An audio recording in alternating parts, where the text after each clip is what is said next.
नमस्कार, रणजी टॉप देख रहे हैं आप। मेरा नाम उदित आर्यन है। इस वक्त की एक बड़ी खबर आपको बताने जा रहा हूं। खबर जो है वो प्रेमा चौधरी से संबंधित है। प्रेमा चौधरी 3 बार बिहार के वैशाली जिला के पातेपुर विधानसभा सीट से विधायक रही हैं, एमएलए रही हैं।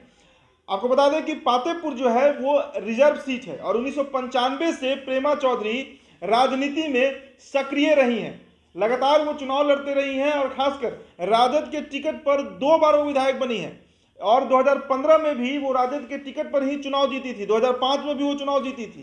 तो 2015 में जब वो चुनाव जीती थी राजद के टिकट पर, उसके बाद 2020 में जब उनका टिकट कट गया तो वो राजद से अलग होकर जदयू का दामन थाम ली थी। लेकिन 6 महीने पहले सितंबर के महीने में उन्होंने बजाबते जदयू को त्याग पत्र भी सौंप दिया था।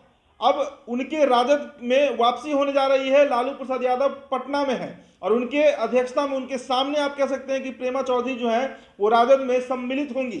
और इसके बाद एमएलसी के चुनाव भी बिहार में होने जा रहे हैं, जिसमें वो उनका दावा है कि वैशाली जिला में राजद को मजबूती प्रदान करेंगी। पार्टी से इस्तीफा देते समय, यानी जनता दल यूनाइटेड से जब वो इस्तीफा दे रही थी सितंबर के महीने में, तो उन्होंने कई तरह के जेडीयू पर आरोप भी लगाए थे।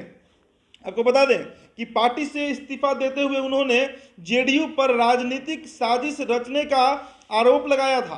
आपको बता दें कि पातेपुर विधानसभा जो सीट है वो सुरक्षित है और यहां से 3 बार विधायक रह चुकी हैं प्रेमा चौधरी। पिछले साल बिहार में हुए विधानसभा चुनाव यानी 2020 के विधानसभा चुनाव से पहले उन्होंने पटना में सीएम नीतीश कुमार की मौजूदगी में जदयू का दामन थामा था। वहीं जदयू में आने के बाद उन्हें विधानसभा चुनाव का टिकट नहीं मिला, जिससे वो लगातार नाराज चल रही थी और साल 2021 के सितंबर माह में वो बजाबते इस्तीफा सौंप देती हैं जेडीयू को। आपको बता दें कि बीते कुछ दिनों से उनके राजद में शामिल होने की खबरें भी सामने आ रही थी। दरअसल 2 सितंबर को एक कार्यक्रम में प्रेमा चौधरी ने बिहार के नेता प्रतिपक्ष तेजस्वी यादव के साथ मंच साझा किया था। इसके बाद से उनके राजद में शामिल होने की खबरें और तेज हो गई थी। खबरों की माने तो तेजस्वी ने मंच पर उन्हें पार्टी में वापस आने को भी कहा था। इस पर प्रेमा चौधरी ने शुभ मुहूर्त देखकर घर वापसी की बात कही थी। तो इन तमाम प्रकरणों को देखते हुए प्रेमा चौधरी ने यह फैसला लिया है कि अभी लालू प्रसाद यादव यानी राजद के राष्ट्रीय अध्यक्ष पटना में हैं और उनकी मौजूदगी में उनके सामने प्रेमा चौधरी जो हैं वो राजद का दामन थामेंगी। तो महज 6 महीने के लिए वो जेडीयू में गई थी। जेडीयू में जब उन्हें टिकट नहीं मिलता है साल 2020 के बिहार विधानसभा चुनाव में, तो इसके बाद अगले 6 महीने बाद वो जेडीयू को इस्तीफा पत्र सौंपती हैं और फिर से राजद के मंचों पर दिखने लगती हैं। और अब ये बात पक्की हो गई है, ये खबर पक्की है कि अगले 1 आध दिनों के अंदर वो राजद ऑफिशियली ज्वाइन कर लेंगी, वो भी राष्ट्रीय अध्यक्ष लालू यादव के सामने।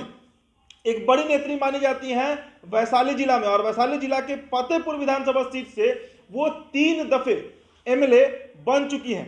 तो बिहार में एमएलसी चुनाव होने जा रहा है और ऐसे में नीतीश कुमार के लिए और जेडीयू के लिए ये एक बड़ा झटका हो सकता है, क्योंकि एमएलसी चुनाव में प्रेमा चौधरी का राजद ज्वाइन करना कहीं ना कहीं असर जरूर डालेगा। फिलहाल इस खबर में इतना ही। बहुत बहुत शुक्रिया।